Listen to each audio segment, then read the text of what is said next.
Hi மக்களே, welcome to Nisha novels. அத்தியாயம் 26. வாங்க கதைக்குள்ளே போகலாம். அன்று மதியும் அபியும் திகைத்து ராஜுவை பார்க்க, ராஜு வாய் திறக்கும் முன்னே தயா அவ்விடத்திற்கு வந்தவன் வேறு வேலைகளை பற்றி பேசிக்கொண்டு ராஜுவை அழைத்து சென்று விட்டான். அபி மதியிடம் தான் இங்கு வந்த கதையை சொல்லிவிட்டிருந்தாள். கேட்டவளோ திகைத்து போனாள். ஏய் அபி, கொஞ்சமாவது ஏதாவது இருக்கா? பிடிக்கலன்னா வாய் திறந்து சொல்ல மாட்டியா? இப்படியா யாருக்கும் தெரியாமல் ஓடி வருவ? உன் அம்மா அப்பாவை பற்றி யோசிக்காம இப்படி ஒரு காரியத்தை பண்ணி வச்சிருக்க. அவங்க ஏதாவது தப்பான முடிவை எடுத்தா என்ன செய்யறது? ஏண்டி இப்படி பண்ண என அவளை திட்டி தீர்த்தாள். அபி விழிகளில் நீர் வழிய, என்னடி பண்ண சொல்கிற? என்கிட்ட சம்மதம் கேட்காமலே அவங்க இந்த கல்யாணத்தை முடிவு பண்ணிட்டாங்க. எனக்கு பாண்டியை கல்யாணம் செய்ய விருப்பம் இல்லை. என்கிட்ட ஒரு வார்த்தை கூட யாரும் கேட்கல. மற்றவங்களை விடடி, என்னை பெற்றவங்க கூட என்கிட்ட பிடிச்சிருக்கான்னு ஒரு வார்த்தை கேட்கலையே. பிடிக்காத ஒருத்தனை கல்யாணம் பண்ணிட்டு எப்படிடி நான் சந்தோஷமாக வாழ முடியும்? அதனால தான் உயிரோடவே இருக்க வேண்டான்னு சாக போனேன். ஆனால் ஆகாஷ் பார்த்துட்டான். இல்லைன்னா இப்போ முன்னாடி நான் இருந்திருக்கவே மாட்டேன் என அழுக மதி அவளை அணைத்து கொண்டாள். மதிக்கு என்ன சொல்வது என்றே தெரியவில்லை. செய்யாத தவறுக்காக தன்னை நம்பாமல் தன் பெற்றோர் உயிரை விட்டிருக்க இவளோ பெற்றோரை தூக்கி எறிந்துவிட்டு ஓடி வந்திருக்கிறாள். இந்த சமுதாயத்தில் பெற்றவர்களுக்கு தங்கள் பிள்ளைகளின் ஆசைகளை விட சில நேரங்களில் கௌரவமே பெருசாக தோன்றிவிடுகிறது. சிலருக்கு தன் பிள்ளைகளின் மேல் நம்பிக்கை என்பதே மிக குறைவுதான். சரடி அபி, அழாத. இந்த விஷயம் ராஜண்ணாவுக்கு எப்படி தெரியும்? நீ சொன்னியா என கேட்க அபி மறுப்பாக தலையை அசைத்து, இல்லடி நான் சொல்லலை, ஆனால் அவருக்கு எப்படி தெரியும்னு தான் எனக்கு ஒன்றும் புரியலை என்றாள் யோசனையாக. அன்றைய நினைவில் இருந்து வந்தவள் போல தலையை சிலுப்பியவள், இந்த பாண்டி எதுக்காக இங்கே வரணும்? நான் இங்கே இருக்கேன்னு அவனுக்கு எப்படி தெரியும்? அதுவும் ராஜு சாருக்கு என ஏதேதோ யோசித்து குழம்பி போயிருந்தாள். தயாவை பார்த்துவிட்டு வந்த ராஜு அபியின் கேபினை பார்க்க அவளோ ஏதோ தீவிர யோசனையில் இருந்தாள். தயாவை பார்த்துவிட்டு வந்த ராஜு அபியின் கேபினை பார்க்க அவளோ ஏதோ தீவிர சிந்தனையில் இருப்பதைக் கண்டு புருவம் விரித்தவனுக்கு விஷயம் விளங்க முகம் இறுகி போனது. சற்று நேரத்தில் அறைக்குள் நுழைந்த தயா அவனை பார்த்ததும் மதி சட்டென்று எழுந்து அவனிடம் ஏதோ பேச வர, தயா அவளை பார்த்தும் பார்க்காதது போல ராஜுவிடம், நான் மீட்டிங் கிளம்புறேன்டா, அப்படியே வீட்டுக்கும் போயிடுவேன், நீ இவளை வீட்டில் விட்டுடு என்றவன் காசாவியை எடுத்துக்கொண்டு சென்று விட்டான். மதி அவனது பாராமுகத்தில் முகம் வாட செல்லும் அவனின் முதுகையே வெறித்தாள். ராஜுவுக்கும் அவனின் செய்கை புரியாமல் மதியிடம், அம்மோ ஃப்ரீயாக விடு, அவனுக்கு மீட்டிங் டென்ஷன் என சமாளிக்க, மதியின் இதழோரம் நக்கலாக சிரிப்பு தோன்ற, ராசு, உன் ஃப்ரெண்டுக்கு மீட்டிங் டென்ஷனா? இவர் பார்க்காத மீட்டிங்கா? சொல்லப்போனால் அந்த மீட்டிங்கில் கலந்துக்கிறவங்க தான் டென்ஷனாக இருக்கணும் என தன்னையும் அறியாமல் பேச ராஜு உதட்டுக்குள் சிரித்து கொண்டான். அவன் சிரிப்பில் மதி நாக்கை கடித்து கொண்டு, நான் ஒன்றும் அவர் பேசாமல் போனதுக்காக ஃபீல் பண்ணலை என மீண்டும் உளர, இந்த முறை ராஜு நான் எதுவும் கேட்கவே இல்லையாமோ என கேட்டு நன்றாக சிரித்தான். ஐயோ மதி, ஏண்டி இப்படி உளறி தள்ளுற என உள்ளுக்குள் தன்னை திட்டி வெளியே ராஜுவை பொய்யாக முறைத்து கையில் இருந்த ஃபைலை புரட்ட ஆரம்பித்தாள். மாலை நேரம் வேலைகள் முடிய அந்த பகுதி நேர வேலையாட்கள் ஒவ்வொருவராக கிளம்ப ஆரம்பித்தனர். அபி கையை பிசைந்து கொண்டே பாண்டியை எதிர்நோக்க காத்திருந்தாள். இன்னும் ராஜு வேறு வராதிருக்க பதட்டம் கூடிக்கொண்டே சென்றது அவளுக்கு. பின்னர் சற்று நேரத்தில் ராஜு மதியுடன் வர அபி மனதில் அப்படி ஒரு நிம்மதி. எதுவாயினும் பார்த்து கொள்ளலாம் என்பது போல தைரியமாக இருந்தாள். நிமிடங்களிலேயே பாண்டியும் வர அபி அவனை விடுத்து அவன் பின்னால் பார்த்தாள். யாரும் இல்லாது போக பாண்டியை பார்த்து, சங்கர் சார், நீங்கள் இன்னும் கிளம்பலையா என்றதும் அவளது அழைப்புக்கு உரியவனோ, இல்லையே, நான் கல்யாணம் பண்ணிக்க போகிற பொண்ணை மீட் பண்ண தானே இங்கே வந்தேன் என அமர்த்தலாக சொல்ல, அபி திடுக்கிட்டவள் ராஜுவை திரும்பி பார்க்க அவனோ அவளைத்தான் விலையசையாது பார்த்திருந்தான். தயா நடுநிசையில்தான் வீட்டுக்கு வந்தான். நேரே தனது அறைக்குள் நுழைய ஏனோ மதியை அங்கு காணவில்லை. தூங்கியிருப்பாள் என்று நினைத்து வந்தவன் அவளை காணாமல் இந்நேரத்தில் எங்கே போனா என யோசிக்க சட்டென மொட்டை மாடி ஞாபகம் வர உடை கூட மாற்றாமல் மாடிக்கு வந்தவன் அங்கிருந்தவர்களை பார்த்து தலையில் அடித்து கொண்டான். ஏனெனில் அங்கு பாலாவும் நகுலும் பாவமாக அமர்ந்திருக்க மதி பல்லாங்குழி விளையாடுகிறேன் என்ற பெயரில் அவர்களையும் சேர்த்து படுத்தி எடுத்து கொண்டிருந்தாள். மதிமா, நாளைக்கு நான் பல்லாங்குழி கிளாஸ் போய் எப்படி விளையாடுறதுன்னு கற்றுக்கிட்டு வந்து உன் கூட விளையாடுறேன், இப்போ எங்களை விட்டுடுமா என நகுல் கெஞ்ச, ஆமாடா மதி, இப்போ எங்களை விட்டுடு, நாளைக்கு காலையில் முக்கியமான மீட்டிங் வேற இருக்கு, இப்போவே ரொம்ப லேட்டாச்சு என பாலாவும் சேர்ந்து கொள்ள, அதெல்லாம் முடியாது, உங்கள் மச்சான் வர வரைக்கும் நான் என்ன பண்ணுறது, பேசாமல் விளையாடுங்க என்று விட்டு மதி காய்களை அள்ளி குழிக்குள் போட தயா பல்லை கடித்தவனாக ஏய் என்றான் அதட்டலாக. அவனது சத்தத்தில் மதி சாவகாசமாக திரும்ப நகுல் சட்டென எழுந்து தயாவிடம் வந்தவன், அண்ணே ஏன் இவ்வளோ நேரம், அண்ணி பாவம் உனக்காக வெயிட் பண்ணிட்டு இருந்தாங்க, இனிமே இப்படி லேட்டாக வராத என சத்தமாக பேசியவன் சற்று குரல் தாழ்த்தி, அண்ணே நாளையிலேருந்து சீக்கிரம் வந்துடு, இல்லைன்னா இந்த அண்ணியார் எங்களை ஒரு வழி பண்ணிடும் என்க பாலாவும் நகுல் கூற்றை ஆமோதிப்பது போல தலையாட்டி, ஆமா தயா, நீ ஏன் இன்னும் வரலன்னு கேட்டு பாடா படுத்திட்டா என்று சொல்லிவிட்டு இருவரும் சென்றுவிட தயா அவளை முறைத்து பார்த்தான். மதி உள்ளுக்குள், ஆஹா இந்த காட்டா முறைக்க ஆரம்பிச்சிட்டானே, இப்போ எப்படி சமாளிக்கிறது என திருவென முழித்து நின்றாள். ஏய் உனக்கு கொஞ்சமாவது அறிவு இருக்கா, இப்படி நடுராத்திரியில் உட்காந்து விளையாடிட்டு இருக்க, பத்தாதுக்கு அவனுங்களையும் கூப்பிட்டு வச்சு டார்ச்சர் பண்ணிட்டு இருக்க, போய் தூங்க வேண்டியதானே, எந்த நேரத்தில் எதை செய்யணும்னு எதுவும் தெரியாது, இஷ்டத்துக்கு எதையாவது பண்ணிட்டு இருக்க வேண்டியது என சாரமாரியாக திட்டி தீர்த்தான். மதி அவன் திட்டுவதை இந்த காதில் வாங்கி அந்த காது வழியாக விட்டு சற்று அலட்சியமாக நின்றிருக்க தயாவுக்கு மேலும் கோபம் அதிகமாக ஏய் என சத்தத்துடன் அவள் முழங்கையை பிடித்து முறுக்க அது தந்த வழியில் ஆ விடுக்காட்டாம் வலிக்குது என முகத்தை சுருக்கி கொண்டு சொல்ல அவன் விட்டால்தானே இன்னும் அழுத்தி பிடிக்க மதி வலி தாங்காமல், காட்டா இப்போ கையை விட போறியா இல்லையா என குரல் உயர்த்த, விடலன்னா என்னடி பண்ணுவ என பல்லை கடித்தவன், எது சொன்னாலும் கேட்கறதில்ல, அவ்வளவு திமிரடி உனக்கு என அவளை பார்த்து சத்தமிட மதி அவரிடமிருந்து கையை உருவிக்கொள்ள படாத பாடுபட்டாள். ஆனால் அவனது இரும்பு பிடியில் அவளால் லேசாக கூட கையை அசைக்க முடியவில்லை. காட்டாம் ப்ளீஸ், கையை வலிக்குது விடேன் என இறங்கி வந்து பேச தயா என்ன நினைத்தானோ பட்டென்று கையை விட்டான். மதி அவன் அழுத்தம் கொடுத்த கையை தேய்த்து கொண்டே வழியில் சுருங்கிய முகத்தோடு, ஏன் இப்படி பண்ணுற, நீ வர வரைக்கும் சும்மா அப்படி விளையாடிட்டு இருந்தேன், அதுக்கு போய் திட்டுற என்றவள் தன் கையை பார்த்து கொண்டே, நீ இவ்வளோ நேரம் எங்கே போன, எனக்கு தனியார் ரூமில் இருக்கவே பிடிக்கல என தன்னையும் அறியாமல் மனதில் உள்ளதை பேசிவிட தயா புருவங்கள் இரண்டும் மேல அவளையே பார்த்து நின்றான். சரி போ, போய் தூங்குற வழியை பாரு என்றவன் நகர மதி திகைத்து, யோ காட்டா என்று கத்திவிட தயா அவளது கத்தலில் கோபம் வந்து அடிக்க கையை ஓங்கியே விட்டான். மதி சட்டென கண்களை இருக்க மூடிக்கொள்ள அவளின் செய்கையில் கையை கீழே போட்டவன் அவள் மெதுவாக கண்களை திறந்து கீழ்கண்ணால் அவன் முகம் நோக்க, எதுக்குடி இப்படி கத்துற என அவன் அதட்டவும், பின்ன நீ பாட்டுக்கு தூங்க போக சொல்கிற என கேட்க தயா புரியாமல், அப்புறம் இங்கேயே பேய் மாதிரி சுற்றிட்டு இருக்க போறியா என்றதும் மதி அவனை முறைத்து, ஏன் சொல்ல மாட்டீங்க சார், நான் பாட்டுக்கு இருந்தேன், என்னை இங்கே அழைச்சிட்டு வந்து சாப்பாடு போடாமல் சாகடிக்கலாம்னு நினைக்கிறீங்களா என பொங்கி விட்டாள். ஏன் உன்னை யாரும் சாப்பிட வேண்டாம்னு சொன்னாங்க, நீ போய் சாப்பிட வேண்டியதானே என சாதாரணமாக சொன்னவன் கீழிறங்கி சென்று விட்டான். மதிக்கு கோபத்தில் தொண்டை அடைக்க, நான் யாருக்காகவும் சாப்பிடாம இல்லை, எனக்கு பசிக்கலை அதான் சாப்பிடல என தனக்குத்தானே சொல்லி கொண்டவள் வெளியே வர துடித்த அழுகையை வரவிடாமல் உள்ளிழுத்து கொண்டு சென்றாள்.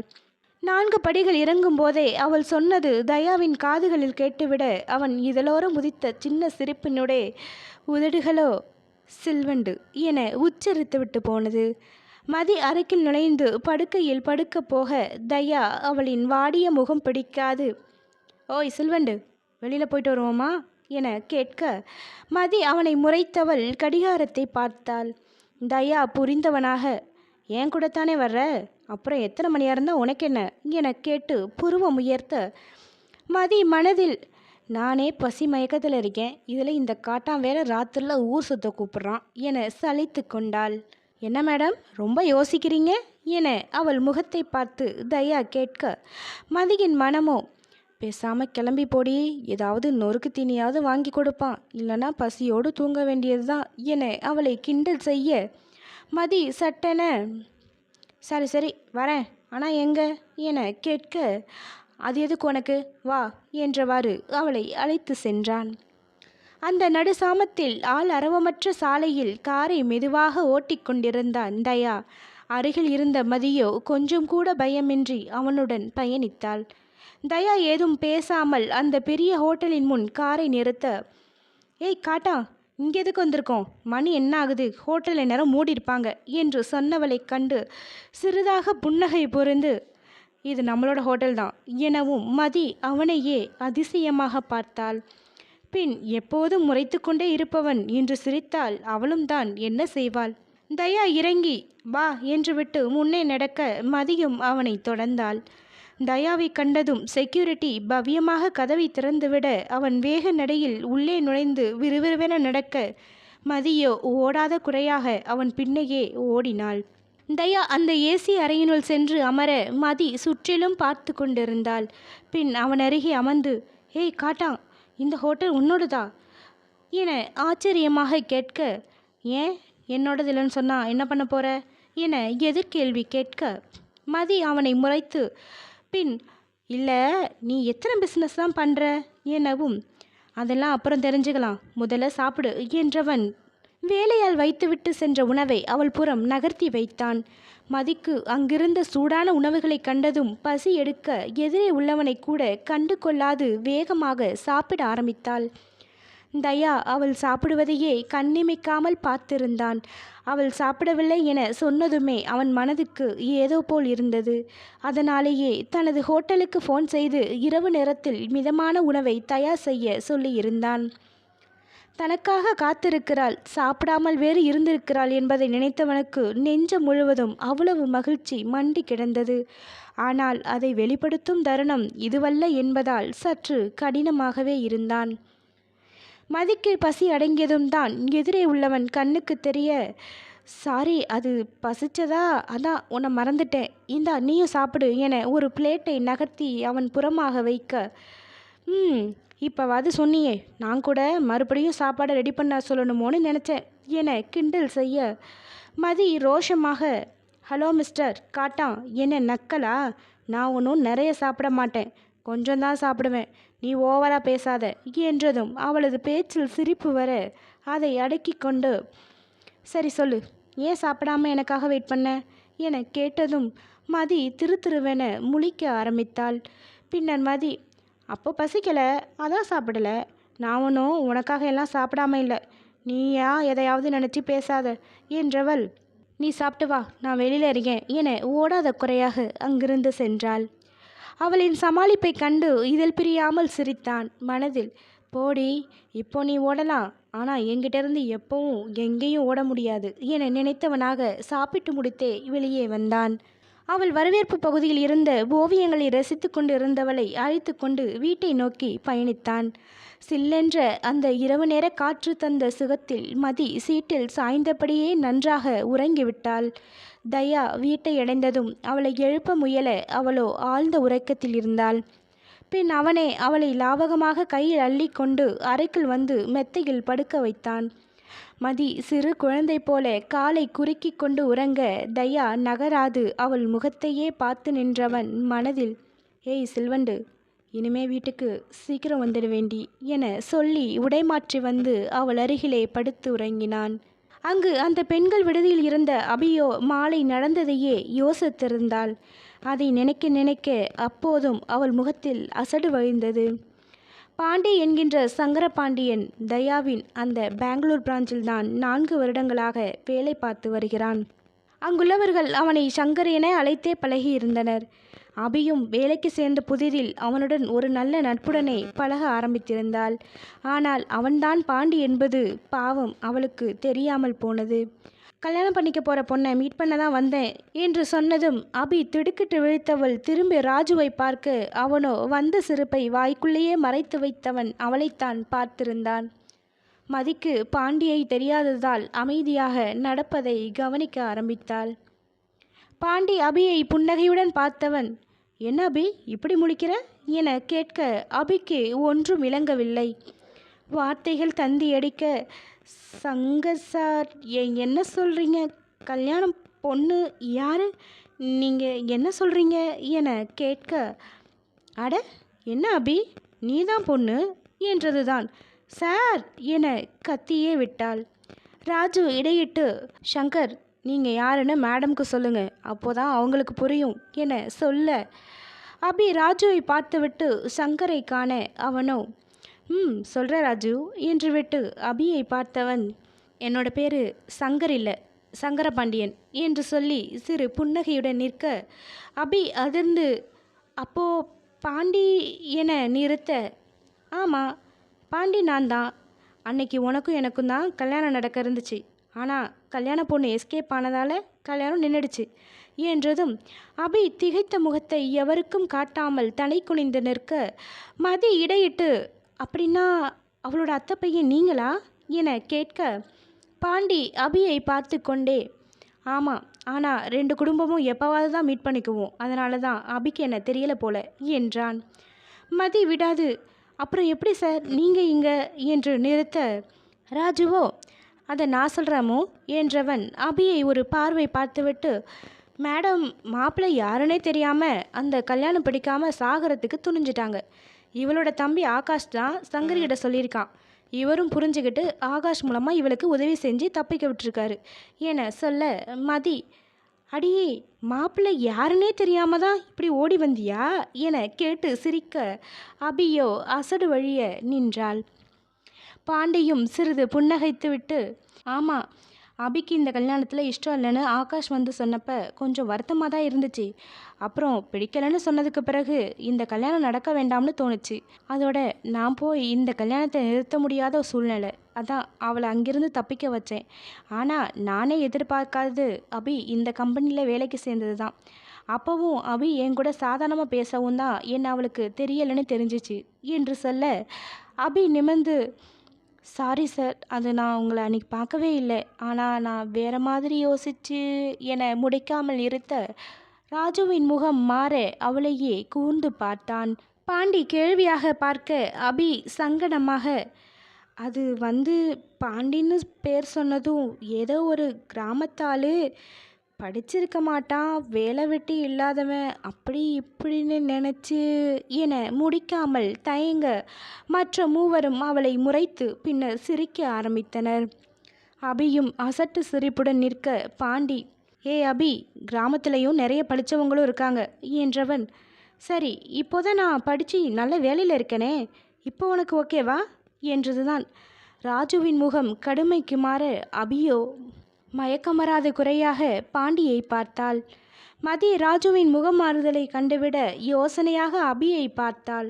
ஆனால் அபி நொடியும் தயங்காமல், சாரி சங்கர் சார், இப்போதைக்கு நான் கல்யாணம் பண்ணிக்கிற ஐடியாவே இல்லை என்றாள். பாண்டியும் சிரிப்புடனே, நானும் சும்மா தான் கேட்டா அபி, ஃப்ரீயாக விடு என்றவன், ராஜு டைம் ஆச்சு, நான் கிளம்புறேன், பாய் என கிளம்பிவிட ராஜு அபியை திரும்பியும் பார்க்காமல் மதியை அழைத்து கொண்டு சென்று விட்டான். அபி போகும் அவனின் முதுகை வெறித்தவள், போங்க சார், ஒரு நாள் என்னோட காதல் உங்களுக்கு புரியும், அப்போ நான் உங்கள் பக்கத்தில் இல்லாமல் கூட போகலாம் என அப்போதைய கோபத்தில் சொல்ல, அவள் சொன்னது பழித்து போகும் என அவளுக்கு யார் சொல்வது? அடுத்த பாகத்தில் சந்திப்போம். நன்றி.